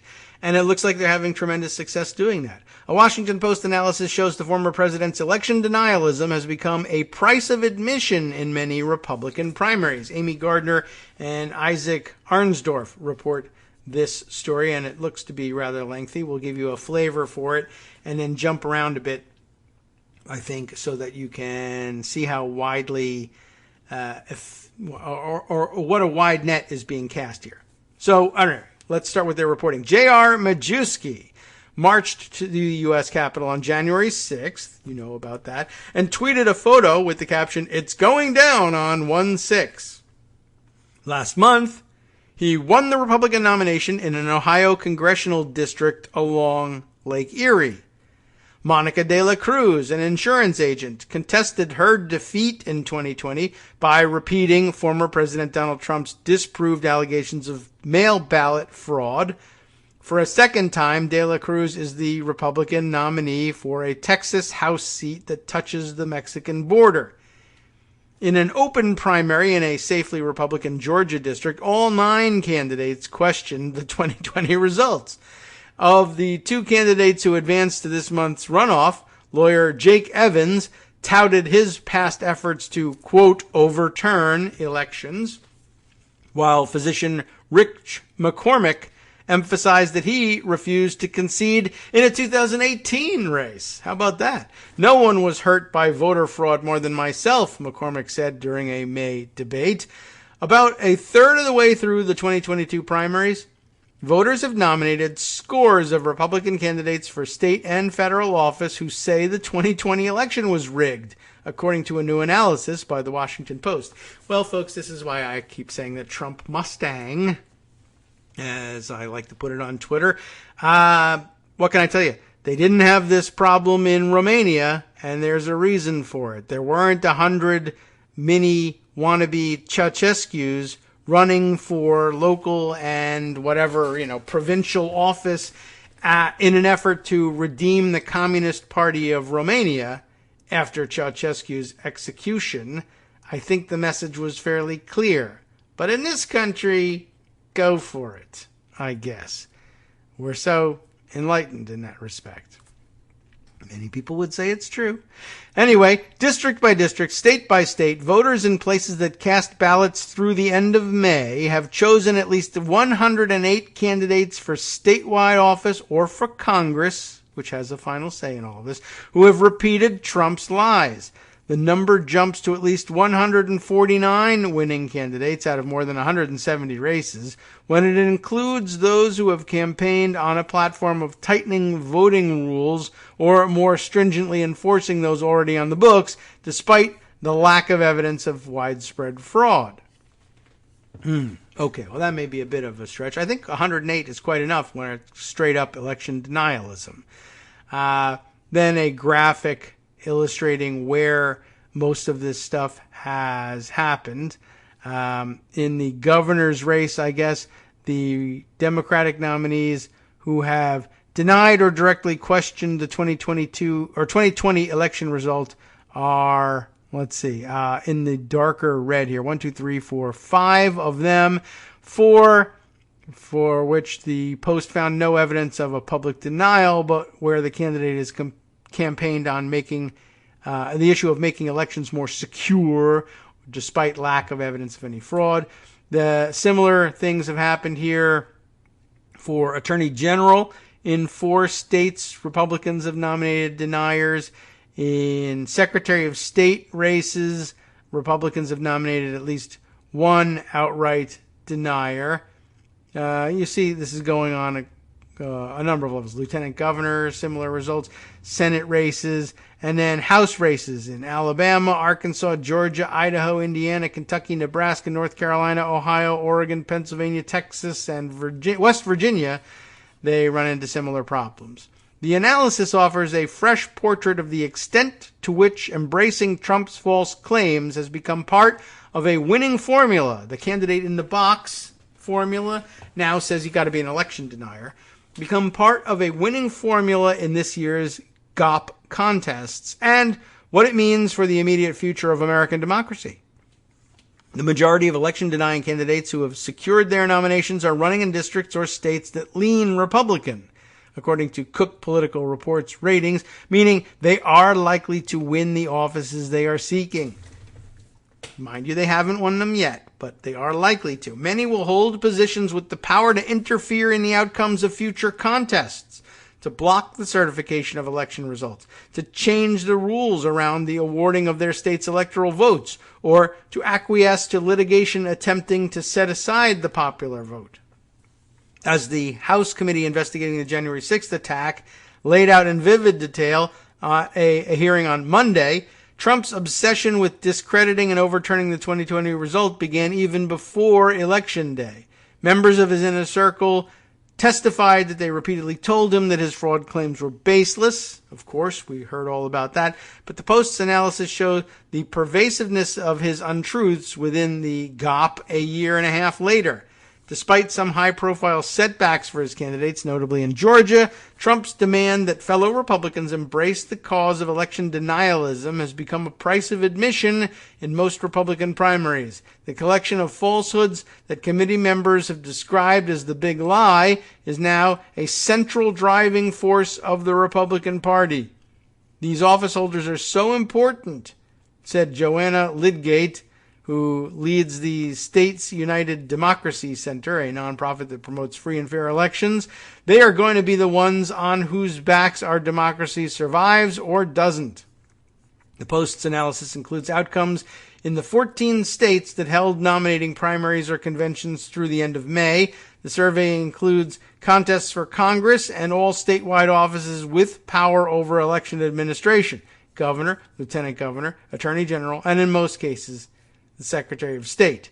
Those identified as embracing Trump's lies have directly questioned Biden's victory, opposed the counting of Biden's electoral college votes, expressed support for a partisan post-election ballot review, signed on to a lawsuit seeking to overturn the 2020 result, downplayed or sought to recast the January 6th attack on the Capitol, or attended or expressed support for the rally that day.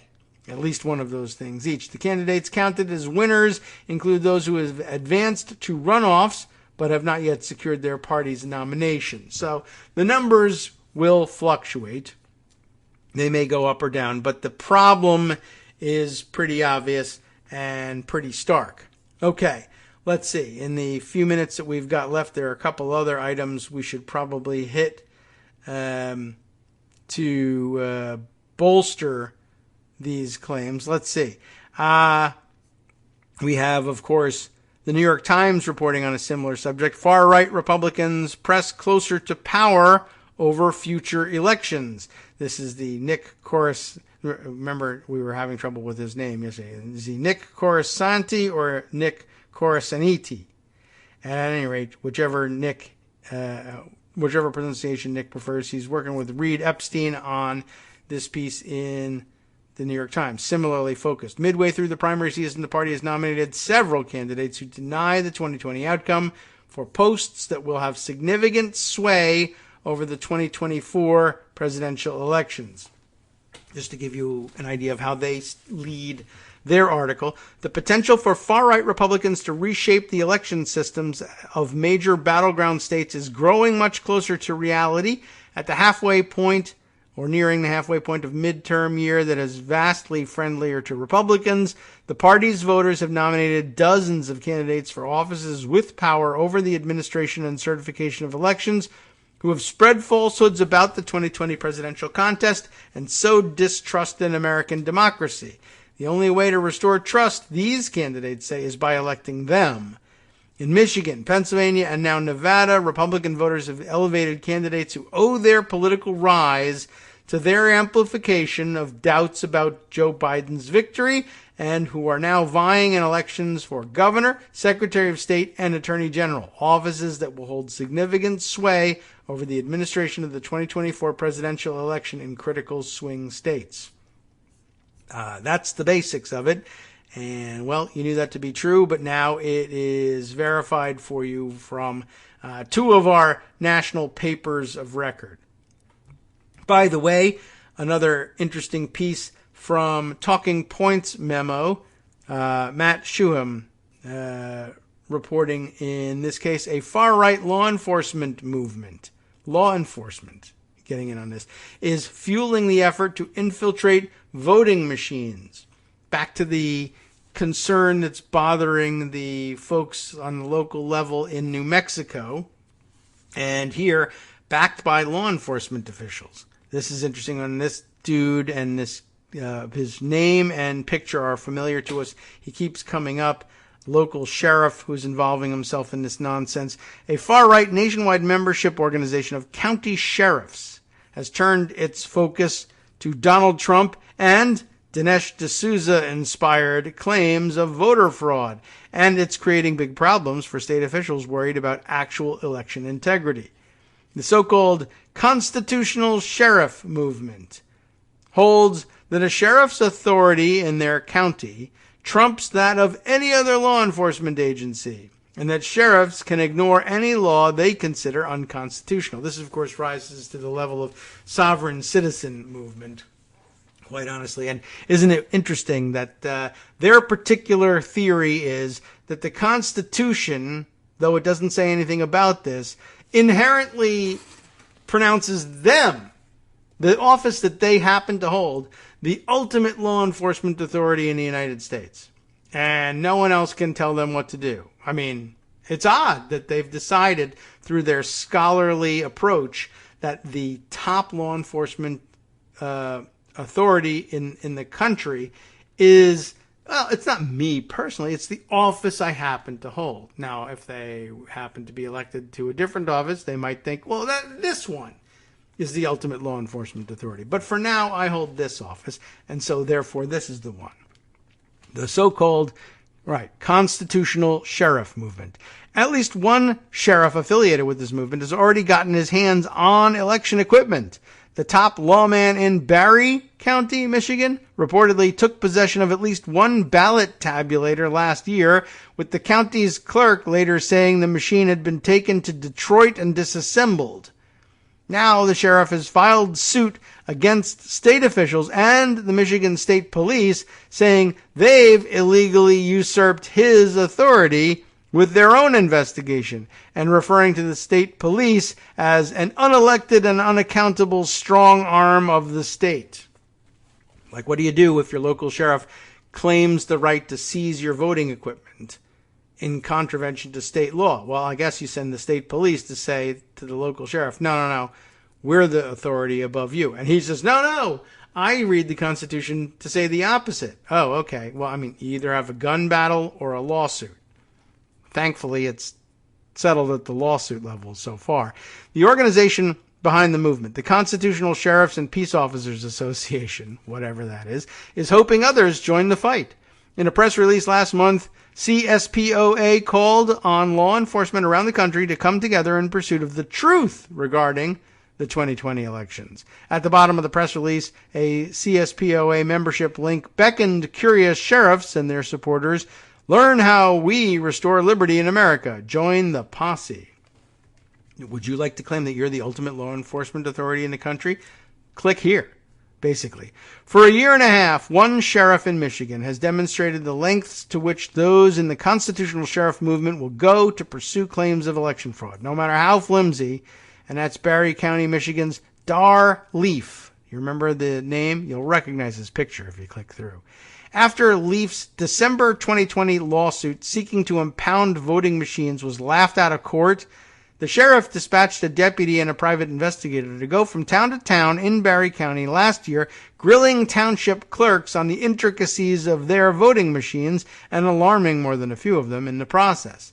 At one point, the clerk of Irving Township allowed Leaf's investigators to take a Dominion tabulator from the township hall. I've been told they took it to the Detroit area and tore it apart. Barry County Clerk Pam Palmer told local station WOOD-TV last week, adding that the machine was returned with a broken security seal, which basically means it's unusable. Leaf, who's also rubbed elbows with one of the men accused of plotting to kidnap Michigan's governor, has said that he was moved to investigate voter fraud after a retired sergeant brought in some documentation from the MyPillow guy. Yeah, that's right. Straight away from the MyPillow guy.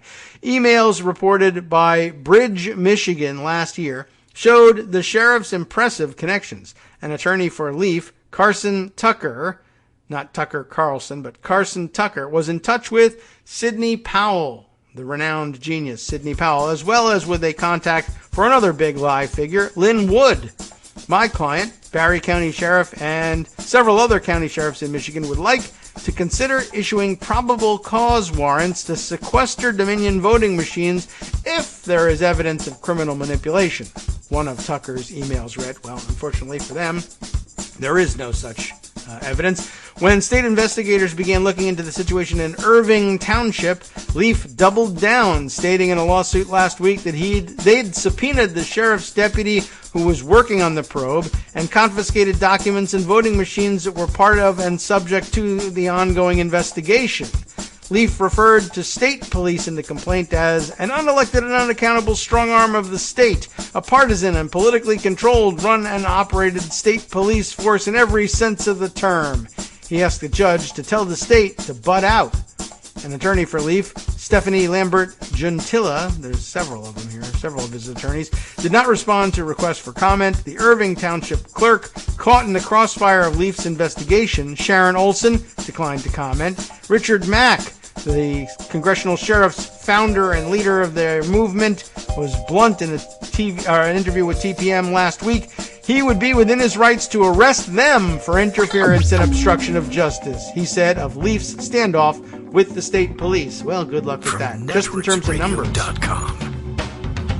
You have been listening to Kagro in the Morning with David Walt. Well, as usual, there's much more to get to that we have in the queue. We'll have to continue this discussion tomorrow. There's more that relates to what we were talking about today, submitted by other loyal listeners.